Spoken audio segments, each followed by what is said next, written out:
placé sous les autorités du général Bala Samoura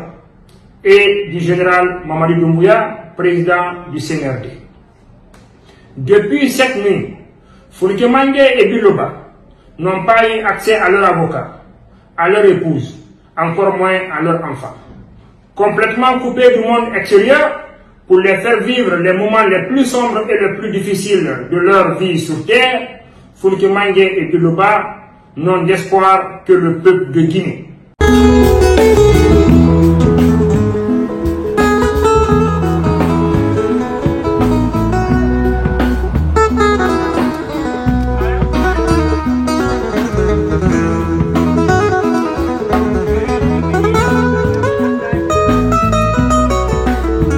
Compatriotes et militants pro-démocratie,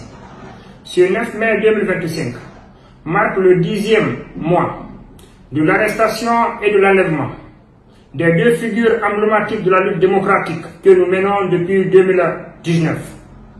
Il s'agit des camarades Foulke-Mange et Biloba, respectivement coordonnateurs et responsables des antennes du FNDC. Dans la nuit du 9 juillet 2024, ces deux figures importantes de notre lutte commune ont été arrêtées au domicile de Foulke-Mange à Komandanya à la Minière par le groupement d'intervention de la gendarmerie nationale, GIGN et les forces spéciales, placés sous les autorités du général Bala Samoura et du général Mamadi Doumbouya, président du CNRD. Depuis cette nuit, Foulke-Mange et Biloba n'ont pas eu accès à leur avocat, à leur épouse, encore moins à leur enfant.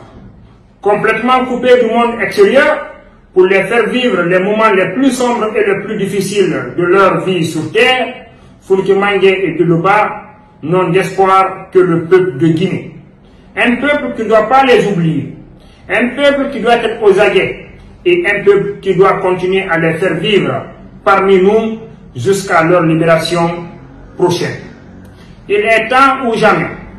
peuple de Guinée, que nous puissions nous mettre à la place des époux de Foulke-Mange et de Biloba et leurs enfants qui traversent les moments les plus pénibles, les plus difficiles. J'ose imaginer que chacun d'entre nous de se mettre à la place de la femme de Foulke-Mange, de Biloba, qui traverse une période de tristesse, de déception, de désillusion, de désenchantement et qui ne compte que sur la mobilisation sociale et qui ne compte que sur notre détermination à leur permettre afin que leur épouse puisse rentrer à la maison. À ces épouses, nous les rassurons au niveau de la coordination du FNDC qu'aucune initiative ne manquera pour que nous puissions permettre à ce que nos camarades et frères d'armes de lutte qui sont les plus importantes et les plus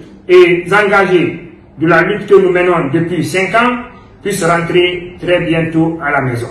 Nous profitons de cet instant pour féliciter et remercier les institutions de défense des droits de l'homme qui n'ont ménagé aucun effort depuis cette date à multiplier les initiatives en faveur de ces deux figures importantes de la lutte afin d'exiger leur libération. À date, ça ne fait l'objet d'aucun doute que nos amis ont été enlevés et détenus, puis séquestrés par le CNRD à travers Mamadi Doumbouya dans sa seule obstination de confisquer le pouvoir et de se maintenir indéterminé et de façon indéterminée aux affaires. C'est pourquoi nous sommes d'autant plus déterminés aujourd'hui